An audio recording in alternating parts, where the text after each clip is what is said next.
नमस्कार, आप देख रहे हैं खबर फास्ट का खास कार्यक्रम बड़ा मुद्दा और मैं हूं आपके साथ शमशेर सिंह। किसानों ने प्रेस कॉन्फ्रेंस की है थोड़ी देर पहले और खबर फास्ट की टीम ग्राउंड जीरो पर मौजूद है। हमारी एग्जीक्यूटिव एडिटर सीमा गिल लगातार किसान नेताओं से और किसानों से बातचीत भी कर रही है। प्रेस कॉन्फ्रेंस में किसानों ने सीधे तौर पर यह कह दिया है कि सरकार या तो हमारी मांगों को कर ले स्वीकार, नहीं तो फिर 8 दिसंबर को बंद के हैं आसार। किसानों ने अपनी तरफ से सरकार के पाले में गेंद डाल दी है कि हमने अपनी गेंद को लात मारकर सरकार के पाले में पहुंचा दिया है। अब सरकार को तय करना है कि कल होने वाली बातचीत में किसानों की इस रणनीति का उसके पास जवाब क्या है। जो कृषि कानूनों को रद्द करने की लगातार मांग कर रहे हैं किसान, उन कृषि कानूनों को सरकार रद्द करेगी, बीच का रास्ता निकालेगी, बात बनेगी या नहीं बनेगी, क्योंकि वार्ता पर वार्ता हो रही है लगातार, लेकिन इस वार्ता के बावजूद अभी कोई हल नहीं निकला है। हम चर्चा करेंगे, लेकिन उससे पहले लगातार हमारे एग्जीक्यूटिव एडिटर सीमा गिल जो है वो ग्राउंड जीरो पर हैं और किसानों से बातचीत कर रही हैं। उसके बाद हम चर्चा को आगे बढ़ाएंगे। मेहमान तमाम हमारे साथ जुड़ चुके हैं, उनका परिचय मैं आपसे कराऊंगा, लेकिन एक बार किसान क्या कह रहे हैं वो फिर सुन लेते हैं। एफसीआई की लोड नहीं, देखो 5 साल तो इसने खरीद नहीं की, मंडी का कोई फायदा नहीं, इनको बेच दो जमीनों को, इसमें तो कोई दाना नहीं आया, क्योंकि मंडी के बाहर इनकी प्राइवेट मंडी है। वो प्राइवेट मंडी 65 रुपये 60 रुपये जहाँ जहाँ जैसा बनेगा वो दे देंगे, उनको फिर भी 100 रुपया मुनाफा होगा, क्योंकि उनको तो सरकारी फीस नहीं देनी पड़ेगी। उसमें हमारे मान लो पंजाब के हैं, पंजाब का 4,4200 करोड़ रुपया हर साल का मार्केट टैक्स होता है, मार्केट कमेटी का फीस। वो 4200 करोड़ में हम पंजाब के डेवलपमेंट भी करते हैं, हमारी पंजाब की डेवलपमेंट भी गई और हमारी मंडीकरण भी गई। देखिए, ये बात और बहुत महत्वपूर्ण कह रहे हैं कि राज्यों को भी इससे फायदा होता है। मंडी को जो टैक्स जाता है वो राज्यों को डेवलपमेंट में लगता है। लेकिन जब पंजाब के जो सीएम कल देश के जो गृह मंत्री अमित शाह जी के साथ मिलने आए थे, तो वो खुद कह रहे थे कि आप किसी भी तरीके से इस आंदोलन को खत्म कराइए म्यूचुअल अंडरस्टैंडिंग पे, क्योंकि हर रोज एक तो नुकसान हो रहा है, उसके बाद दूसरा कि ये इंटरनल सिक्योरिटी का मैटर। आप उसको किस तरीके से देखते हैं? क्योंकि देखिए, देश का जो ये फेडरल स्ट्रक्चर है उसमें केंद्र सरकार के साथ साथ राज्य सरकारों की भी जिम्मेदारी बड़ी होती है। खासकर जितने कृषि से रिलेटेड जो कानून है वो स्टेट गवर्नमेंट्स के पास सीधे तौर पर होते हैं। उसको किस तरीके से देखते हैं? क्या स्टेट गवर्नमेंट की रिस्पॉन्सिबिलिटी भी बड़ी है और उन्होंने उस तरीके से जिम्मेदारियों को नहीं निभाया, तमाम जो राज्य सरकारें हैं? देखो, वैसे तो यहाँ हमारे जो किसान आगू हैं ये बहुत महत्वपूर्ण रोल अदा कर रहे हैं, लेकिन जो उनका रोल बनता था उसके लिए मैं एक बात जरूर कहनी चाहता हूँ, लेकिन ये मैं खेद भी जताता हूँ कि जब 2019 में जब यहाँ नीति आयोग की मीटिंग हुई थी, उस मीटिंग में हमारे कान सिंह पन्नू जो हमारे नीति जो खेतीबाड़ी सकत्तर थे वो आए थे वो, क्योंकि खेतीबाड़ी का डिपार्टमेंट है वो कैप्टन अमरिंदर सिंह जी के पास है, उनके बिहाफ पे यहाँ आए। नीति आयोग की मीटिंग में क्लियर हो गया था कि ये आर्डिनेंस आ रहे हैं, तो बोलने के बाद भी कैप्टन अमरिंदर सिंह जी 2019 में 6-7 महीने चुप करके बैठ गए। उन्होंने अगर जो ये अब आंदोलन शुरू हुआ है वो पहले ही ऑल पार्टी मीटिंग बुलाते या विधानसभा का स्पेशल सेशन बुलाते तो ये आंदोलन पहले खड़ा हो जाता। अगर पहले खड़ा हो जाता तो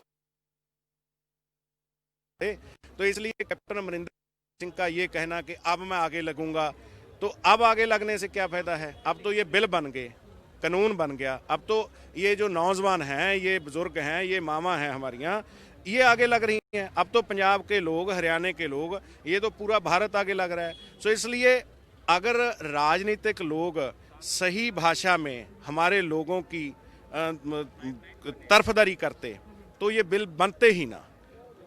बात तो ये है। बहुत महत्वपूर्ण जोगा सिंह जी ने बहुत महत्वपूर्ण बात की है कि राजनेता अगर वाकई किसानों के भले की बात करते तो ये लोग जो, क्योंकि देश में फेडरल स्ट्रक्चर है और केंद्र सरकार के साथ साथ राज्य सरकारें मिलकर किसानों के हक की बात उठा सकती थी, लेकिन वो समय बीत चुका है। अब ये जो कृषि ऑर्डिनेंस लेके आए थे वो कानून में तब्दील हो चुका है और किसान सड़क पर हैं। देखने वाली बात यह होगी कि कल जब किसान नेता सरकार के सामने जाकर बैठेंगे तो किसान इस पर किस तरीके से अपना रुख रखती है। मेरे सहयोगी वीडियो जर्नलिस्ट रिंकू के साथ सीमा गिल, खबर फास्ट, सिंधु बॉर्डर से। तो आप सुन रहे थे हमारे एग्जीक्यूटिव एडिटर को किसानों के साथ बातचीत करते हुए देख रहे थे। किसानों की चिंताएं क्या हैं वो आप ग्राफिक्स के जरिए देख सकते हैं और सरकार का जवाब क्या है वो भी आपको साथ साथ हम दिखा रहे हैं। लेकिन हमारे साथ मेहमानों का एक पूरा पैनल जुड़ चुका है और आज की प्रेस कॉन्फ्रेंस को लेकर पहला सवाल मैं उनसे करूंगा, लेकिन उससे पहले मैं परिचय उनका कराऊंगा आपसे। जो मेहमान हमारे साथ हैं इनमें आरएन मलिक हैं, राजनीतिक विश्लेषक हैं। सभी मेहमानों को स्क्रीन पर लेकर आ जाए, सबके साथ बारी बारी से बातचीत करेंगे और ये समझेंगे कि जो सरकार है वो किसानों के लिए एमएसपी की गारंटी नहीं देना चाहती तो क्यों नहीं देना चाहती। बहुत बड़ा सवाल है और इस पर सबसे ज्यादा पेंच इस वक्त फंसा हुआ है। वही सरकार का जवाब तो यह है कि आपके इस एमएसपी को कोई खतरा नहीं है, हम इसके लिए पूरी तरह से प्रतिबद्ध हैं। लेकिन किसान ये चाहते हैं कि लिखित में आप इसके लिए कानून बनाएं, कानून में इसको जगह दी जाए। किसानों की चिंताएं क्या हैं, किसानों की चिंताओं का सरकार जवाब क्या दे रही है, वो तो आप लगातार ग्राफिक्स के जरिए देख सकते हैं। लेकिन मैं एक बार मेहमानों का परिचय आपसे कराऊं। आरएन मलिक, राजनीतिक विश्लेषक। मलिक साहब बहुत बहुत स्वागत है आपका। शंभू भद्रा, वरिष्ठ पत्रकार हैं। शंभू जी आपका भी बहुत बहुत स्वागत है। गुरजीत सिंह मान है, कृषि विशेषज्ञ। गुरजीत जी आपका भी बहुत बहुत स्वागत है। और जय भगवान है, भारतीय किसान यूनियन टकैत से जिला अध्यक्ष हैं। आपका भी सर बहुत बहुत स्वागत है। मैं पहले मलिक साहब आपसे कमेंट लूंगा, छोटा छोटा कमेंट लेंगे। पहला, आज की जो प्रेस कॉन्फ्रेंस हुई है उसमें किसानों ने यह कहा या तो सरकार हमारी बात मान ले, नहीं मानती है तो फिर भारत बंद का आह्वान कर दिया है सीधे तौर पर कि 8 दिसंबर को भारत बंद करेंगे। यानी वार्ता जो कल होने वाली है 5वें दौर की, उस वार्ता से पहले किसानों ने आपस में बातचीत करके, सभी संगठनों ने परस्पर सलाह मशवरा करके ये अपनी तरफ से पासा सरकार के पाले में फेंक दिया है कि या तो मान लो, नहीं तो आपके लिए यह है कि भारत बंद होगा। कितना महत्वपूर्ण इस निर्णय को आप समझ रहे हैं? देखिए, कोई भी सुधार कितना ही अच्छा हो, अगर उसको ढंग से नहीं जब तक आप लागू करोगे ना तो अच्छा सुधार बुरा सुधार बन जाता है जी। ऐसे बड़े सुधार के लिए टाइम देना पड़ता है, ग्रेजुअली करना पड़ता है, लोगों की सलाह ली जाती है। आपका हिस्ट्री की हमारी हिस्ट्री ऐसे एग्जाम्पल से भरी हुई है। वो मैं सारे एग्जाम्पल तो नहीं दूंगा, एक ही एग्जाम्पल दूंगा कि 1905-1906 में लॉर्ड कर्जन ने बड़ा सोच समझ के बंगाल के 2 हिस्से किए थे कि भाई ये बहुत बड़ा प्रांत है, इसको एक में नहीं संभाला जा सकता है। लेकिन लोगों को पूछा नहीं, फिर बाद में बड़े झगड़े हुए और वो वापस लेना पड़ा। ये सरकार की नीयत साफ नहीं है। अभी तक सरकार ने ये नहीं बताया कि ये जो कानून बनाए हैं इसके पीछे हमारी मंशा क्या है। खाली ये कह देती है किसानों के लिए बड़े अच्छे, किसानों की आय दुगनी हो जाएगी। फिर जब ये किसान आंदोलन करने लगे तो इनके लिए दिल्ली आने के लिए जो इनका एक फंडामेंटल राइट है उसके लिए इनको इतनी यातनाएं दी, सड़कें काटी गई, इनके ऊपर पानी की बौछारें, जैसे ये कोई विदेश से आगे, जैसे पाकिस्तान से आ गई है हमारे किसान। फिर इनको उग्रवादी कहा गया, खालिस्तानी कहा गया। अब जब देखा ये तो मामला बढ़ गया, अब कहते हमारे किसान अन्नदाता है। अभी तक सरकार ने ये नहीं बताया कि इनके पीछे हमारी मंशा क्या है। अगर ये इनसे के सामने बैठ बता देते, देखो भाई ये हम करना चाहते, बताइए आपके क्या सुझाव है, तो आज ये नौबत ना आती जी। अब किसान कह रहे जी अंबानी अडानी आएंगे, अब क्या पता आएंगे कि नहीं आएंगे। मेरे को नहीं लगता अंबानी अडानी आएंगे, क्योंकि वो गेहूं के बिजनेस में बेवकूफ नहीं है। गेहूं के बिजनेस में अंबानी अडानी आएंगे। हाँ, छोटे अडानी आ सकते हैं, छोटे अंबानी भी आ सकते हैं। फॉर एग्जाम्पल अडानी ने पंजाब में बड़ी बड़ी साइलोज बना रखी है, वो इसलिए कि भाई FCI है, इसको स्टोरेज चाहिए, ये मेरे स्टोरेज करे, मैं किराया लूंगा। यहाँ तक तो आए हुए, लेकिन गेहूं के व्यापार में वो नहीं आएंगे। इसका कारण है कि पंजाब के अंदर 1 महीने के अंदर 1,30,00,000 टन गेहूं प्रोक्योर करना पड़ता है। वो उनकी ताकत है नहीं, ये तो सरकारी एजेंसियां लगती, इसलिए 1 महीने में हो जाता है। अदरवाइज किसी के बस की बात नहीं प्राइवेट सेक्टर की। तो इनकी पहले मंशा बतानी चाहिए थी प्रधानमंत्री, क्योंकि प्रधानमंत्री की ये टेंडेंसी है कि वो उनकी शासन बहुत हिम्मत आगे समझ में आती है। अब वो कह रहे हैं देखिए, यदि 2022 तक किसानों की आय दुगनी हो जाएगी, ये जितने मेरे भाई पैनलिस्ट बैठे हैं, कोई बता सकता है इस 1-1.5 साल में किसानों की आय ऑटोमेटिकली दुगनी कैसे हो जाएगी? लेकिन फिर भी करें, हो जाएगी, कर्ज खाएंगे। तो कोई भी सुधार करे, सरकार का फर्ज है उसकी प्रॉपरली बड़ा सुधार करे। सुधार ये आज की जो प्रेस कॉन्फ्रेंस में बोला है किसानों ने, आपको क्या लगता है ये आखिरी पासा फेंका है किसानों ने अपनी तरफ से, या बिल्कुल आखिरी फेंका है? किसानों के लिए वापस जाने का कोई रास्ता है ही नहीं। कुछ तो एश्योरेंस मिले ना, कुछ भी एश्योरेंस नहीं है। किसान जी। तो सरकार करे हेरा फेरी से बात। ये मीटिंग 5 मिनट आधे 1 घंटे में खत्म हो सकती है। जी। ये कह दे सरकार कि देखिए भाई प्राइवेट सेक्टर, किसान भी करे कि प्राइवेट सेक्टर बेसिक हो, हमें कोई दिक्कत नहीं है। ये वापस लेने की बात तो अब आई है। हाँ। पहले किसानों की ये डिमांड थी कि बेसिक है प्राइवेट सेक्टर, लेकिन हमारा गेहूं एमएसपी से नीचे ना खरीदे। बिल्कुल, ये सरकार ये महत्वपूर्ण कहती बात है। एमएसपी है, एमएसपी थी, एमएसपी है, एमएसपी रहेगी। इस बात के कोई मायने नहीं, क्योंकि एमएसपी अब भी है। अब के मक्की वगैरह उससे आधे दाम पर बिक रहे। या तो यूं कहे कि आपका दाना दाना एमएसपी से खरीदा जाएगा, ये एफसीआई की और सरकार की जिम्मेवारी है। ये रिटर्न में कोई आ जाए तो फिर तो किसान मान जाते। अब ठीक वो है। किसान ये आज की इस महत्वपूर्ण प्रेस कॉन्फ्रेंस को मलिक साहब इस तरीके से देख रहे हैं कि ये आखिरी अपनी तरफ से बड़ा कदम किसानों ने उठाया है। मैं गुरजीत सिंह मान जी पहले तो छोटा छोटा आपसे यही प्रेस कॉन्फ्रेंस को लेकर बात करूंगा, फिर एमएसपी पर बात करेंगे और सरकार क्यों नहीं देना चाहती ये भी विस्तार से आप लोगों से समझेंगे, क्योंकि आप जितने भी लोग आज मेरे साथ हैं कोई पॉलिटिकल पार्टी का व्यक्ति नहीं है, प्रबुद्ध लोग आप हमारे साथ हैं और प्रबुद्ध लोगों की जो बात होती है वो सरकार के कानों तक पहुंचनी चाहिए। किसान क्या चाहते हैं, किसान क्या सोचता है, उस तक भी बातें पहुंचनी चाहिए। जी मलिक साहब। फिर मैं हाँ। सिर्फ एक बात को 1 मिनट लूंगा आपसे। हाँ। ये देखिए पहले ऑलरेडी जो भी एमएसपी बनी थी ये 65 में बनी थी। उस वक्त सरकार के ये मेमोरेंडम, रिटर्न मेमोरेंडम कि भैया अगर किसान की जिन्स प्राइवेट मंडी में एमएसपी से कम बिकती है तो एफसीआई आपका सारा सामान खरीदेगी। ये ऑलरेडी लॉ है।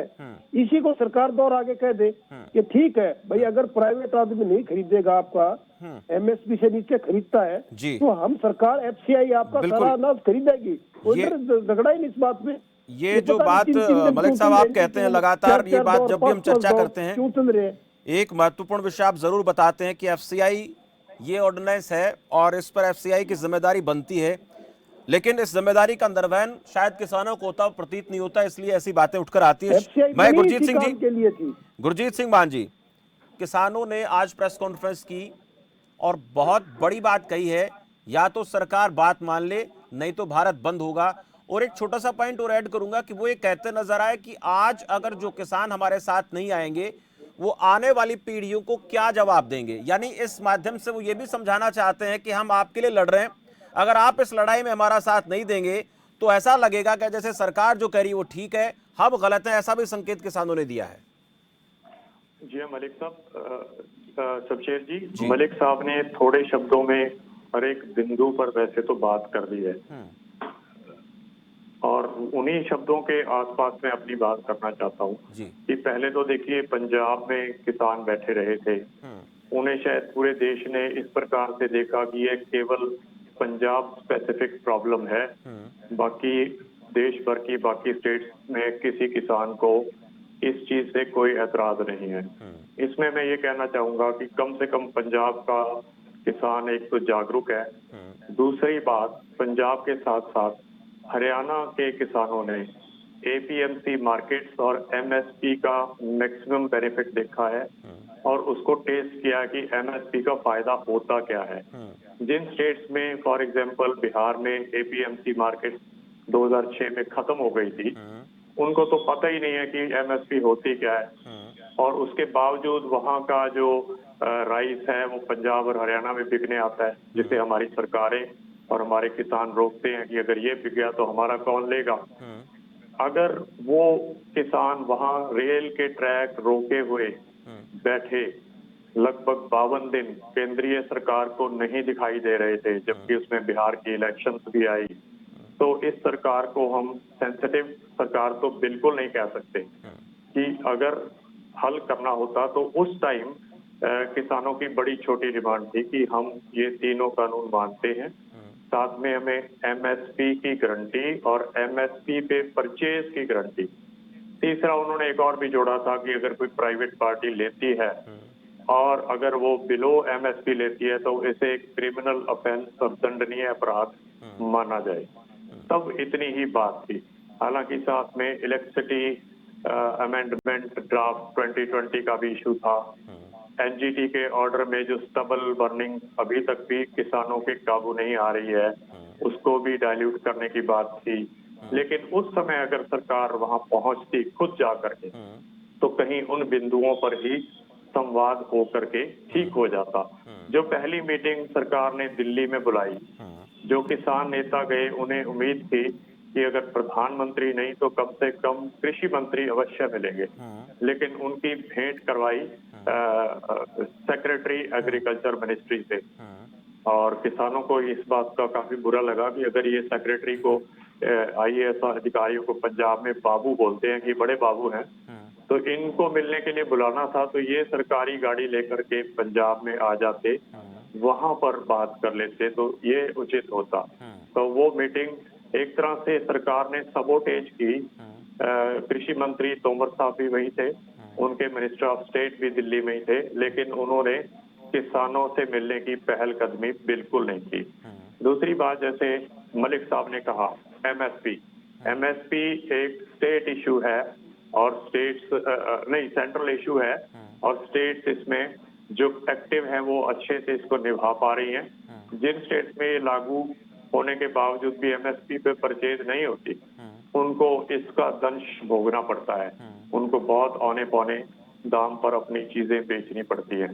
MSP सीधा सीधा इसलिए सेट हुई थी कि देश के PDS सिस्टम को FCI के जरिए व्हीट और राइस लेकर के प्रोवाइड की जा सके। अब किसानों की चिंता की वजह ये है, क्योंकि खबरों में ये भी आ रहा है कि देश के PDS सिस्टम को खत्म किया जाएगा धीरे धीरे, उसकी बजाय डायरेक्ट बैंक ट्रांसफर अनुदान के रूप में दी जाएगी instead of ration card and जो राशन डिपो होते हैं।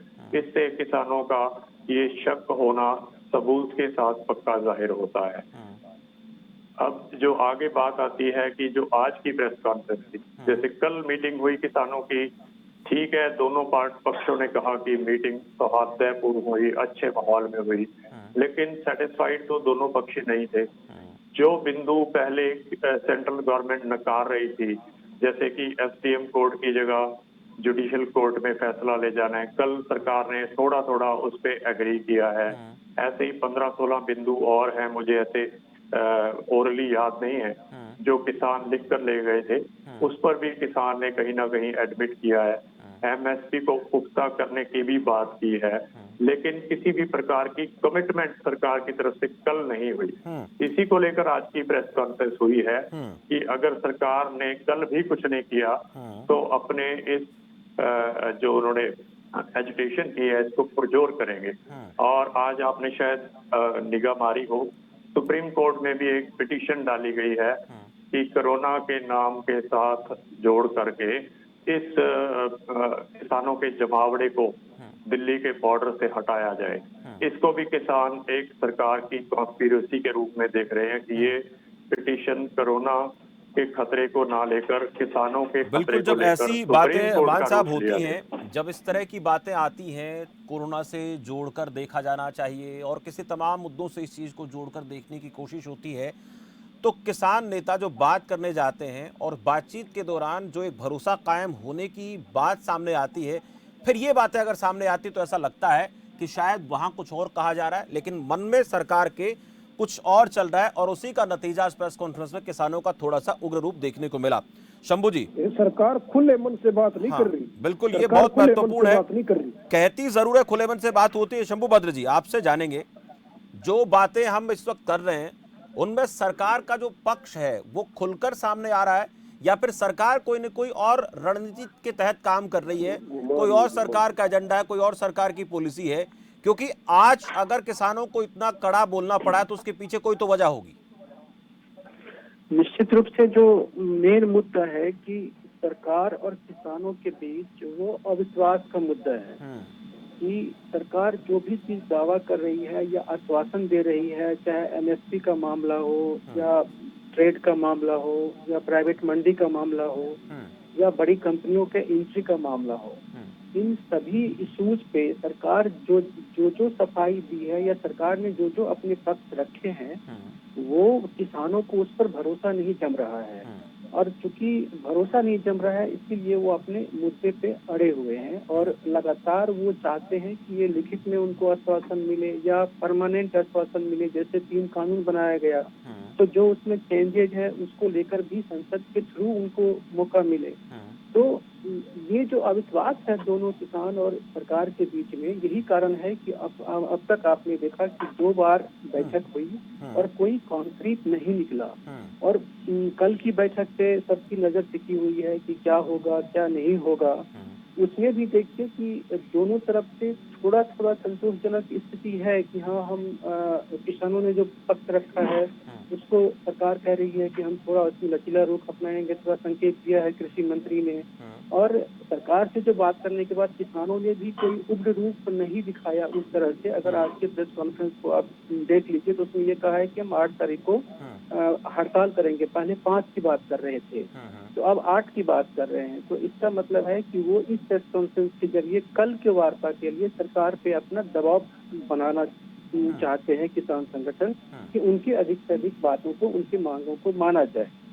लेकिन जिस तरह की मांग, जैसे एमएसपी की मांग, अभी किसान अड़े हुए हैं एमएसपी को लेकर के, तो आप यही देखिए कि इस आंदोलन से पहले या इस कानून बनने से पहले लगातार किसान इस बात के लिए लड़ते थे कि एमएसपी पर्याप्त नहीं है, एमएसपी को बढ़ाई जाए। एमएसपी में स्वामीनाथन आयोग की रिपोर्ट के अनुसार एमएसपी लागू होना चाहिए। तो एक वक्त आप एमएसपी को बढ़ाने की मांग कर रहे थे, आज आप एमएसपी को बचाने की मांग कर रहे हैं। बिल्कुल। तो ये जो सिचुएशन आया है कि सरकार ने किसानों को उनके ही मुद्दों पे या उनके ही मांगों को एक तरह से, तो अब नीचे आ गए ना आप पहले एमएसपी को बढ़ाने की बात करते थे, आप ओपन मार्केट की बात करते थे, आप अपने अनाज को अपने हिसाब से बेचने की बात करते थे। जब वही सब चीज आने लगी और एमएसपी पे खतरा दिखाई दिया तो अब आप एमएसपी को बचाने की बात कर रहे हैं। बिल्कुल। तो कहने का सेंस है कि इस पूरे संदर्भ में देखेंगे आप तो कानून कुछ भी लेकर के आए या कुछ भी कहा जाए, किसान एग्रीकल्चर सेक्टर का इससे बहुत भला नहीं हो रहा है, न ही किसान के पॉकेट में बहुत पैसा आने वाला है इन सब चीजों से। बिल्कुल तो शंभू जी, ये सब आऊंगा। चीज- ये आपने कुछ बातें कही, इस पर चर्चा हम करेंगे, लेकिन छोटा सा ब्रेक हम लेंगे। ब्रेक के बाद लौटेंगे तो हम बात जय भगवान जी से भी करेंगे, उनसे भी जानेंगे कि आज की जो प्रेस कॉन्फ्रेंस है वो क्या दर्शाती है और कल जो बातचीत होगी उनसे उनको कितनी उम्मीदें हैं। फिर उसके बाद ये भी पूछेंगे कि सरकार आखिरकार एमएसपी पर गारंटी देना क्यों नहीं चाहती है, ऐसा क्या कारण है जिसके चलते सरकार अपने आप को बंधा हुआ महसूस कर रही है। वक्त एक ब्रेक का है।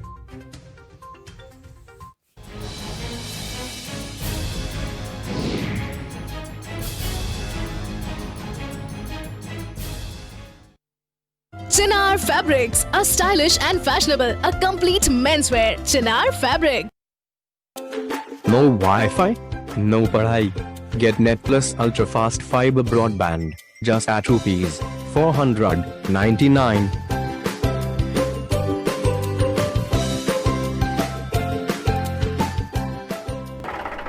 अरे क्या हाल सर रामवीर? भाई कुछ समझ में नहीं आ रहा। के समझ में ना आ रहा भाई?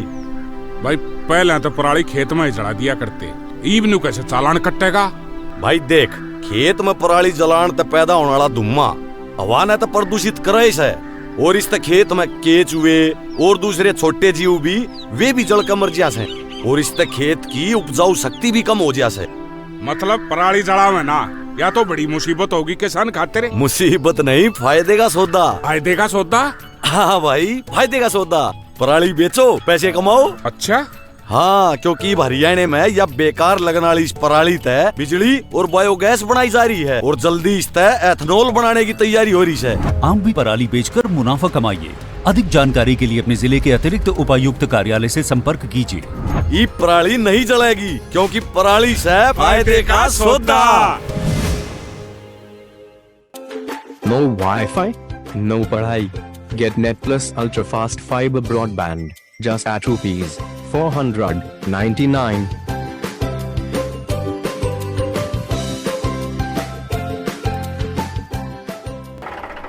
अरे क्या हाल सर रामवीर? भाई कुछ समझ में नहीं आ रहा। के समझ में ना आ रहा भाई? भाई पहले तो पराली खेत में ही चढ़ा दिया करते, ईब कैसे चालान कटेगा? भाई देख, खेत में पराली जलान तो पैदा होने वाला धुआं हवा ने तो प्रदूषित करे है, और इस खेत में केचुए और दूसरे छोटे जीव भी वे भी जल कर मर जा से, और इस खेत की उपजाऊ शक्ति भी कम हो जा से। मतलब पराली जला में ना, या तो बड़ी मुसीबत होगी किसान खातिर। मुसीबत नहीं, फायदे का सौदा। फायदे का सौदा? हाँ भाई, फायदे का सौदा। पराली बेचो, पैसे कमाओ। अच्छा हाँ, क्योंकि हरियाणा में या बेकार लगने वाली इस पराली तय बिजली और बायोगैस बनाई जा रही है और जल्दी इस तय एथनॉल बनाने की तैयारी हो रही है। आप भी पराली बेचकर मुनाफा कमाइए। अधिक जानकारी के लिए अपने जिले के अतिरिक्त उपायुक्त कार्यालय से संपर्क कीजिए। ये पराली नहीं जलेगी क्योंकि पराली से फायदे का सौदा। Chinar Fabrics, a stylish and fashionable, a complete menswear. Chinar Fabric. अब सोनी के स्पोर्ट्स चैनल्स पर दिखेगा क्रिकेट का असली रंग। दिखा दे सबको हाँ अपना रंग है हिंदुस्तान, निकले नीला हाँ अपना रंग है हिंदुस्तान।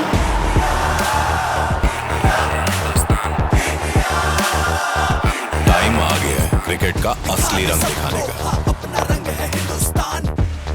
मेन इन ब्लू टकराएंगे अपने सबसे तगड़े राइवल्स ऑस्ट्रेलिया से,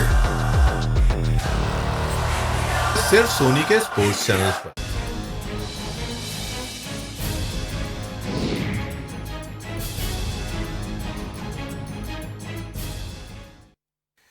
ब्रेक के बाद आपका स्वागत है। वार्ता पर वार्ता, क्या निकलेगा रास्ता, इस पर बातचीत हो रही है।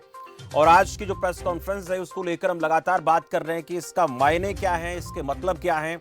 आरएन मलिक हमारे साथ राजनीतिक विश्लेषक हैं, शंभू भद्रा वरिष्ठ पत्रकार हैं, गुरजीत सिंह मान कृषि विशेषज्ञ हमारे साथ जुड़े हुए हैं और जय भगवान भारतीय किसान यूनियन टिकैत से जिला अध्यक्ष हैं। अब मैं जय भगवान जी आपके पास आऊंगा।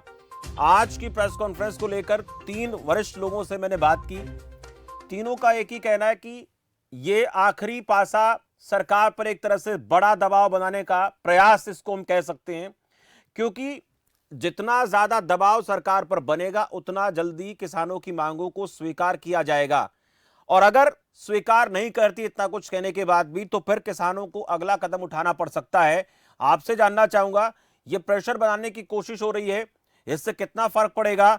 और एक और आप लोगों ने अपील की आज कि ये अगर आंदोलन आप लोग इसमें बढ़ चढ़कर किसान आगे नहीं आएंगे तो आने वाली पीढ़ियों को क्या जवाब देंगे? क्या लग रहा है, क्या सब लोग साथ नहीं है? इस बात का अंदेशा आपको है? फिजिकली मौजूद होना जरूरी है या फिर दिमागी तौर पर और तमाम तरीकों से आपके साथ हो तो आंदोलन को बल मिलता रहेगा?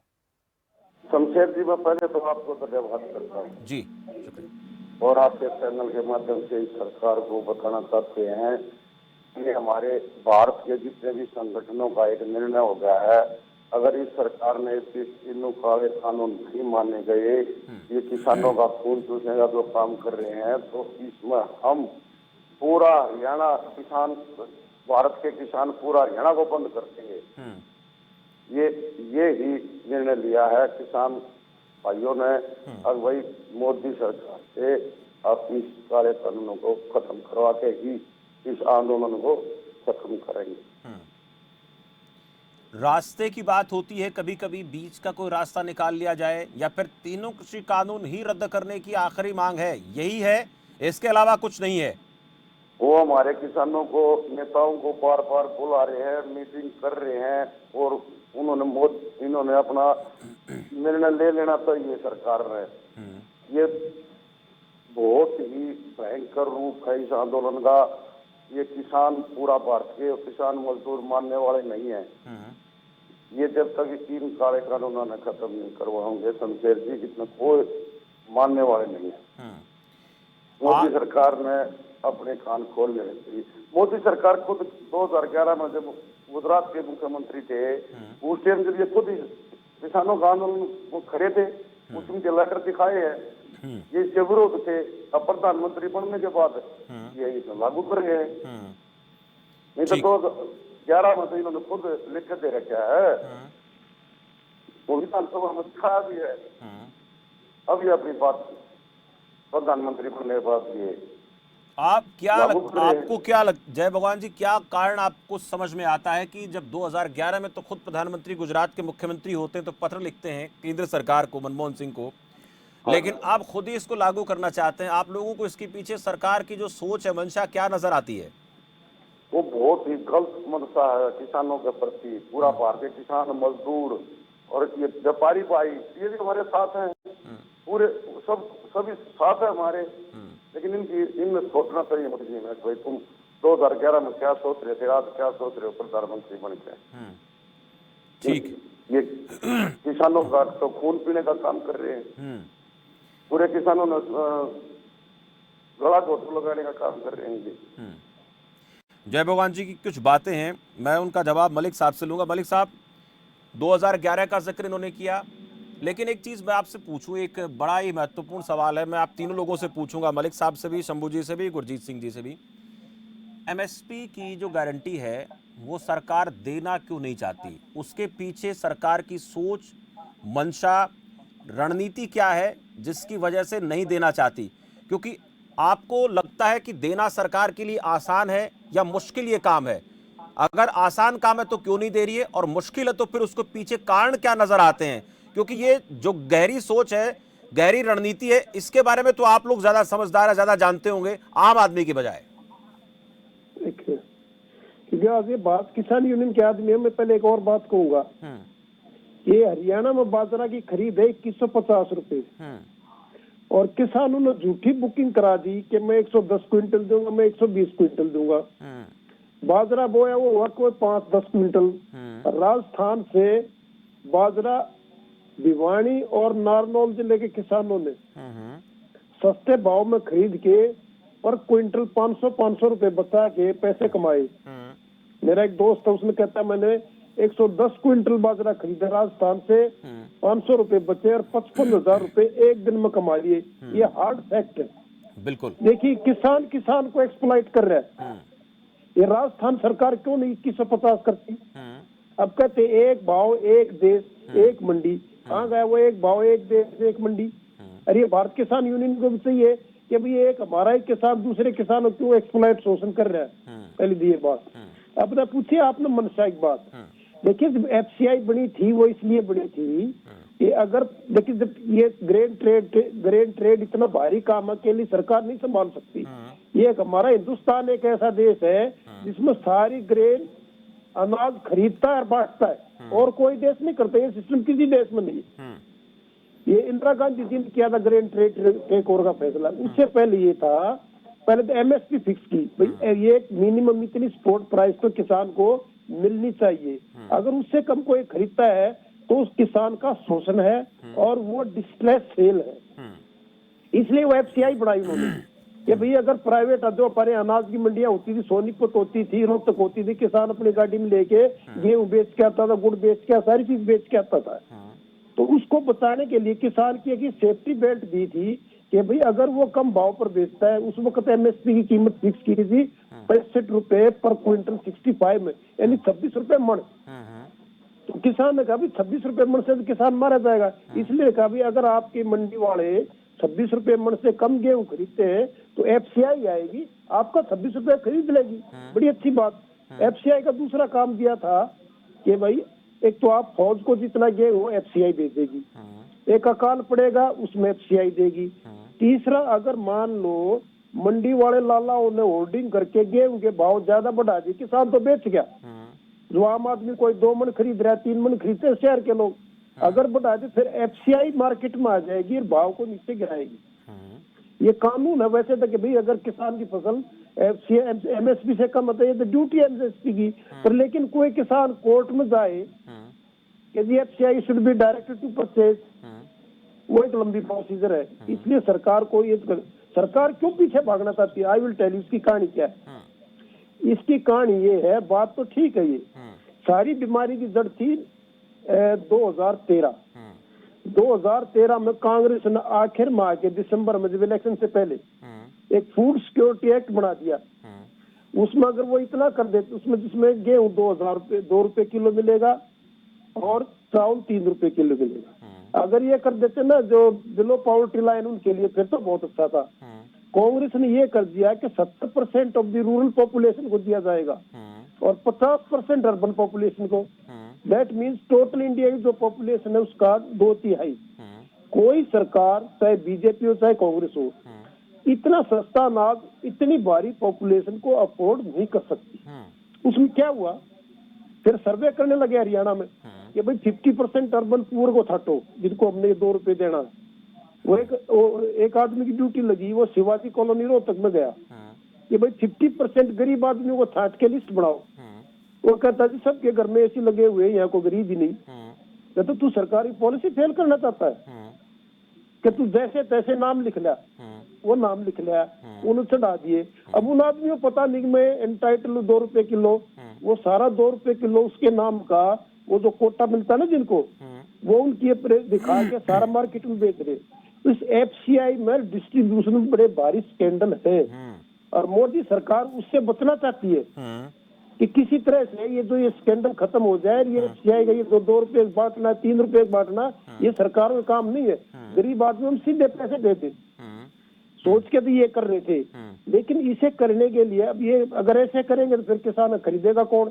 या तो जो डायरेक्ट सरकार की मंशा ये थी कि जितने गरीब आदमी है इनको हम पैसे दे दे, भाई तुम अपना जो भाव है ना उस भाव से गेहूं खरीदेता है, किसान से खरीदता है, मंडी से खरीदो। किसान का गेहूं उधर भी क्या है, क्यों खपत है, वो इस चीज से बदले। लेकिन सरकार इस बात को बता नहीं रही मेरी मंशा क्या है। भाई देखिए मेरी ये समस्या है, मैं इतना गेहूं सरकार किसानों से खरीद के लोगों को बांटना ही सरकार का काम नहीं है। इसमें तो प्राइवेट सेक्टर को तो लेना पड़ेगा। ये नहीं कि बड़े बड़े वो लाओ, छोटे आदमी भी हो सकते हैं। बताना नहीं चाहती और उसके पीछे अभी प्रधानमंत्री नरेंद्र मोदी ने, साफ नहीं, प्रधानमंत्री नरेंद्र मोदी ने बिहार, एक मिनट, हाँ मैं एक छोटा सा एक और चीज ऐड कराऊंगा इसमें। मैं थोड़े दिन पहले प्रधानमंत्री ने कोरोना संकट में ये कहा था कि 80 करोड़ देशवासियों को जो अनाज है, चना, गेहूं, चावल मिलता रहेगा। ये चीजें अगर खत्म करे तो परेशानी है, क्योंकि ये किसी भी सरकार के लिए आसान नहीं है। और ऊपर से जो आपने कहा कि 2 रुपए 2.5 रुपए किलो किसी को देना, ये भी सरकार के लिए बड़ी समस्या है। मलिक साहब नहीं, अब अफवाह ये चल रही है FCI को खत्म किया जाएगा।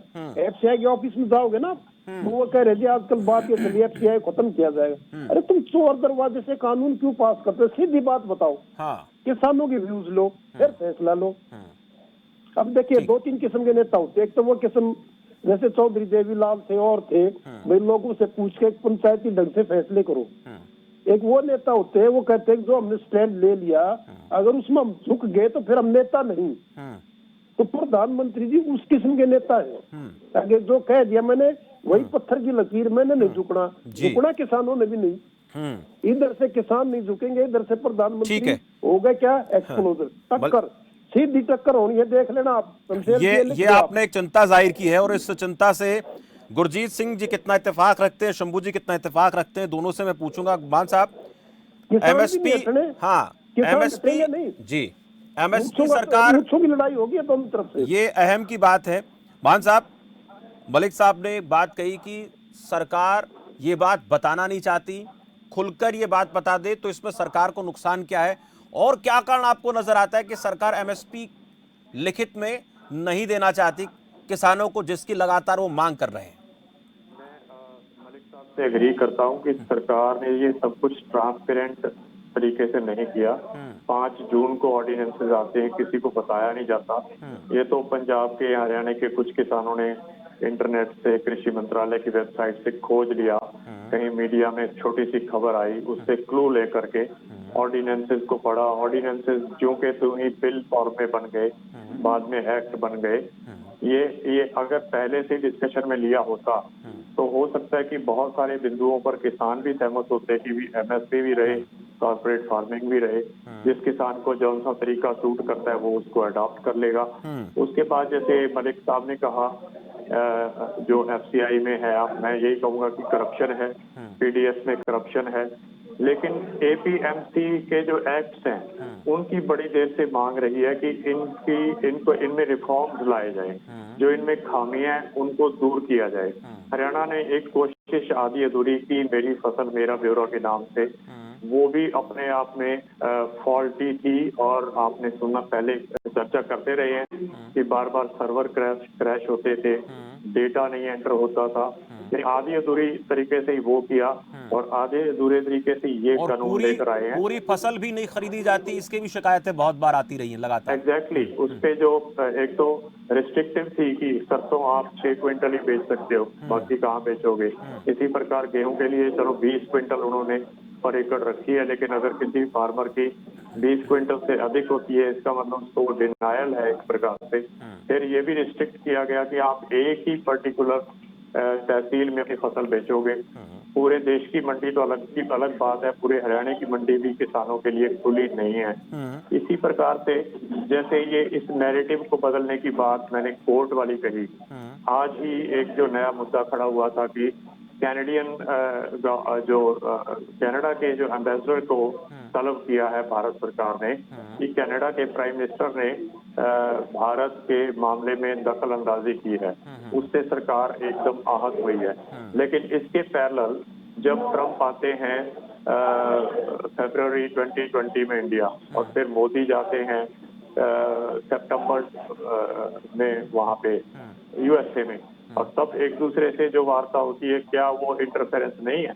और ट्रंप साहब ने तो एक वायदा भी कराया था, जो अभी उन्होंने अपनी इलेक्शन से पहले फिर से याद कराया कि मिस्टर मोदी, आपने वायदा किया था कि हम इंडिया अमेरिकन डेयरी प्रोडक्ट्स को खरीदेगा, यानी कि अगर वो खरीदते हैं तो हमारे डेयरी फार्मर भी संकट में आते हैं। तो ये चीजें भी छुपी रही लोगों से।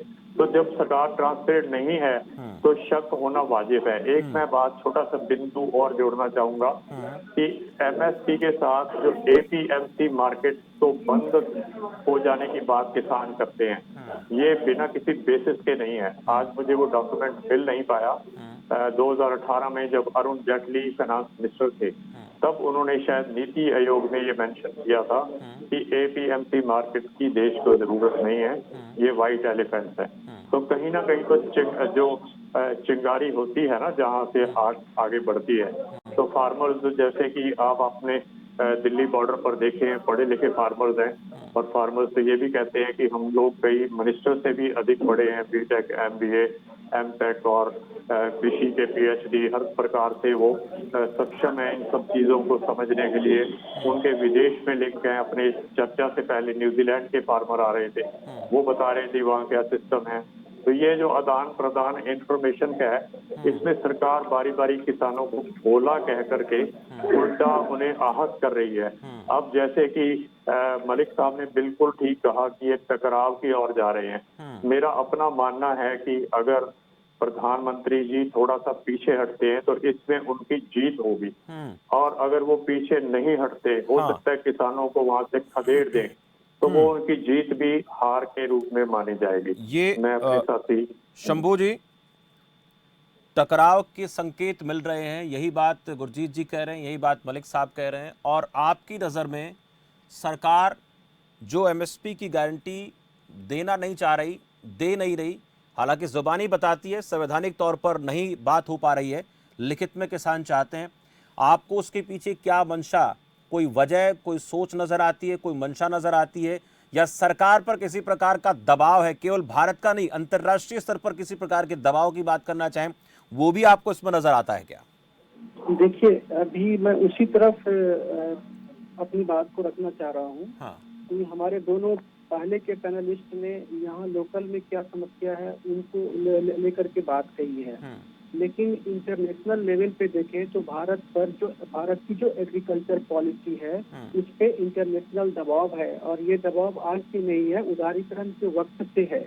आप देख रहे होंगे कि एग्रीकल्चर में जितनी सब्सिडीज को कम करने की बात की गई, बहुत सारे पैसे डीबीटी के तहत देने की बात की गई, और धीरे धीरे जितनी फैसिलिटीज थी उसको कम करने की बात की गई, ओपन मार्केट की बात की गई। तो ये सारी चीजें इंटरनेशनल प्रेशर जो एग्रीकल्चर पे, जो भारत के एग्रीकल्चर पे इंटरनेशनल प्रेशर है, उस वजह से की गई है। और इस बार भी जो ये कानून लेके आए हैं, भारत सरकार अपने मूड से कानून लेके नहीं आती। आपको पता होगा कि भारत में मैक्सिमम पॉलिसियां जो है या तो इंटरनेशनल दबाव में बनती है या कॉर्पोरेट के हित के लिए बनती है, चाहे किसी भी सेक्टर का हो, किसी एक सेक्टर की बात नहीं है ये। तो भारत सरकार हमारी अपने जनता के हित में कम काम करती है, और जो फायदा दूसरे को देना है, स्टेक होल्डर के हित में ज्यादा काम करती है। तो एग्रीकल्चर पे लगातार इंटरनेशनल प्रेशर है, और अमेरिका और यूरोप का जो मार्केट है एग्रीकल्चर, वो अपने यहाँ तो हाई सब्सिडी जारी रखना चाहते हैं, लेकिन जो डेवलपिंग कंट्री है, भारत, ब्राजील जैसे कंट्री है, उन कंट्री में ताकि यहाँ का प्रोडक्ट कॉस्टली हो और इंटरनेशनल मार्केट को भारत में अपना प्रोडक्ट डंप करने का मौका मिले। तो ये सब सारे एक नेक्सस है और इस नेक्सस में हमारी सरकार फंसी हुई रहती है, इसमें वो काम उसी के हित में कर रही होती है। लेकिन शंभू जी, अब तो पूर्ण बहुमत की सरकार है, मोदी सरकार है, और ये दावा करती रहती है कि हम जब भी कोई कानून बनाते हैं, जब भी कोई फैसला लेते हैं, बड़े दृढ़ता के साथ, कठोरता के साथ लेते हैं। तो ऐसे अंतर्राष्ट्रीय दबाव में क्या भारत को झुक जाना चाहिए? क्या इतना कमजोर भारत है? एक तरफ तो कहते हैं कि हमने बहुत से ऐसे कानून बना दिए, पुराने कानूनों को खत्म कर दिया।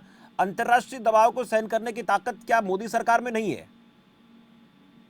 देखिए, सरकार ही जब आप देखिए कि इसके लिए आपको जाना पड़ेगा जॉन एफ कैनेडी और मार्गरेट थैचर की जो पॉलिसी है वहां पहुंचना पड़ेगा। उस दौर से अगर आप देखेंगे तो पूरी दुनिया की जो डेवलपिंग कंट्री है उसको फॉलो कर रही है, डायरेक्टली या इनडायरेक्टली।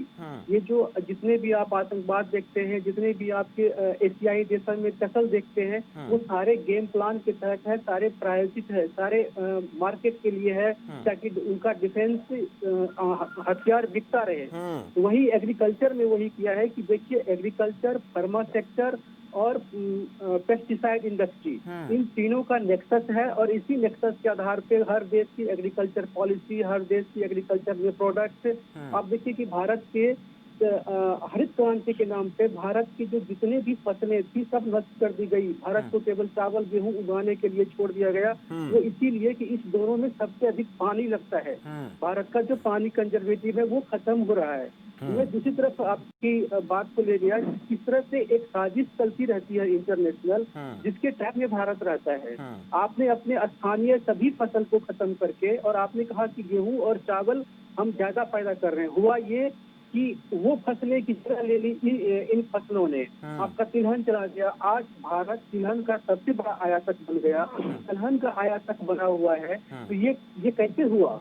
ये एक इंटरनेशनल पॉलिसी के तहत हुआ, इंटरनेशनल दबाव के तहत हुआ कि आप एक चावल और गेहूं में फंस गए, अनाज में फंस गए और दूसरे फसलों का आयातक बन गए आप।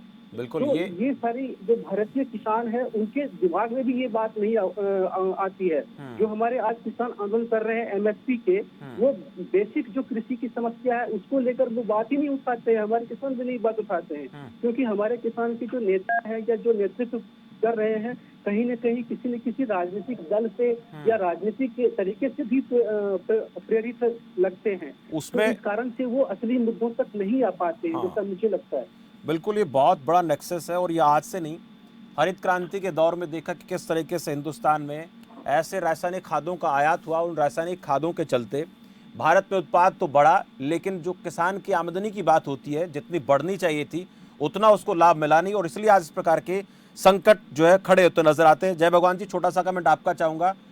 बात तो ये है कि टकराव की स्थिति बनेगी, लेकिन आप लोगों का रुख क्या रहेगा? आप लोग लगातार शांतिपूर्ण तरीके से बात करने के पक्षधर रहे, लेकिन जितने भी हमारे साथ मेहमान जुड़े हुए हैं सबका यही कहना है कि आसान नहीं है कि सरकार बात मान लेगी। फिर भी धैर्य जो होता है वो बहुत बड़ी बात होती है और उसकी परीक्षा आप लोगों की। शमशेर जी, मैं बताना चाहता हूँ, अब ये जो किसान है ये सर्दी गर्मी मौसम में खून बहाने पसीना बहाने वाले इंसान है। मोदी सरकार को ये मानना पड़ेगा कि इस टकराव को मोदी सरकार खत्म कर सकती है। मोदी ने सोचना चाहिए इन किसानों का खून बहाना है या इनके बच्चे मरवाने हैं या मारने हैं, क्रांति मोदी लाएगा। मोदी सरकार का आत्मा है। ये रोड जाम करने के लिए सारे प्रबंध मोदी सरकार का आत्मा है। उन्हें सोच लेना चाहिए, जल्दी निर्णय ले लेना चाहिए। किसान भाइयों को बहुत परेशान, बहुत पीड़ा दे रहे हैं। मोदी सरकार ने सोचना चाहिए। अब ये 26 जनवरी से आंदोलन शुरू है, ये आंदोलन बहुत भड़क के है। ये पूरा भारत का आंदोलन हो गया किसान मजदूरों का। ठीक है, उनको तो सब बात बोल रही है उनकी, सब सोचने का टाइम उनको सोचते हुए जागते हुए किसान नजर नहीं आ रहे। ठीक है, किसानों का जो भी ये जितने मजदूर किसान रोड पर सर्दी से भागने वाले चीज नहीं है, ये तो काम करते हैं सर्दी में। बिल्कुल, ये कहना चाहते जय भगवान जी की हमारे धैर्य में कोई कमी नहीं है। खून पसीना बहाकर अपनी फसल तैयार करते हैं, सर्दी गर्मी नहीं देखते हैं। और अगर सरकार नहीं मानती है, मोदी सरकार पर सीधे तौर पर जय भगवान जी कह रहे हैं कि वो इस काम को कर सकते हैं और नहीं करते हैं, तो फिर हम पीछे हटने वाले नहीं है। मलिक साहब बहुत बहुत धन्यवाद। शंभू जी आपका भी बहुत बहुत शुक्रिया इस खास चर्चा में जुड़ने के लिए। मान साहब आपका भी बहुत बहुत आभार। और जय भगवान जी आपका भी बहुत बहुत शुक्रिया इस खास और अहम चर्चा में हमारे साथ जुड़ने के लिए। बात आज हम कर रहे थे कि वार्ता पर वार्ता हो रही, लेकिन इस वार्ता से कोई रास्ता निकलेगा क्या? अभी तक जो बातें आई हैं वो ये कि किसान लगातार सरकार पर दबाव बनाने की कोशिश कर रहे हैं कि हमारी मांगों को स्वीकार कर लें, नहीं तो फिर भारत बंद का भी उन्होंने अपनी तरफ से एक मैसेज दे दिया सरकार को कि 8 दिसंबर को हम बंद कर देंगे। हालांकि बहुत शांतिपूर्ण तरीके से, बहुत धैर्य के साथ इस वक्त ये आंदोलन चल रहा है। किसानों के बीच में और सरकार के प्रतिनिधियों के बीच में अच्छी खासी बातचीत सकारात्मक माहौल में हो रही है, इसमें कोई दो राय नहीं है। लेकिन अभी भी किसानों को ऐसा लगता है कि सरकार की मंशा जो है वो कृषि कानूनों को रद्द करने की नहीं है, उसमें विश्वास, उन्हें पारदर्शिता उन्हें नजर नहीं आती है। ट्रांसपेरेंसी की बात कहीं ना कहीं किसानों को लगता है कि उसमें सरकार की तरफ से नहीं बरती जा रही है।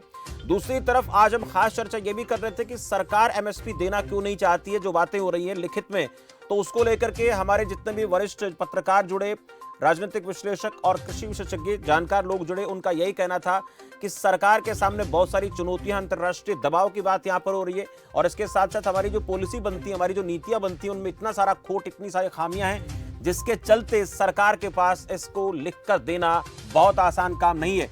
लेकिन जरूरी है कि जो किसान जो खून पसीना बहाकर अपनी फसल पैदा करता है, उन्हें कम से कम इतना तो भरोसा होना चाहिए कि साल भर बाद, 6 महीने बाद फसल पककर तैयार होगी तो कम से कम इतना पैसा तो मिल जाएगा कि अपने परिवार का गुजारा कर सके। इसी बात की जंग, इसी बात की जुबानी जंग, लड़ाई, आंदोलन चल रहा है। देखते हैं सरकार क्या करती है, क्योंकि कल एक और महत्वपूर्ण बातचीत होने वाली है। फिलहाल इस खास चर्चा में इतना ही। मुझे दीजिए इजाजत और आप देखते रहिए खबर फास्ट। नमस्कार।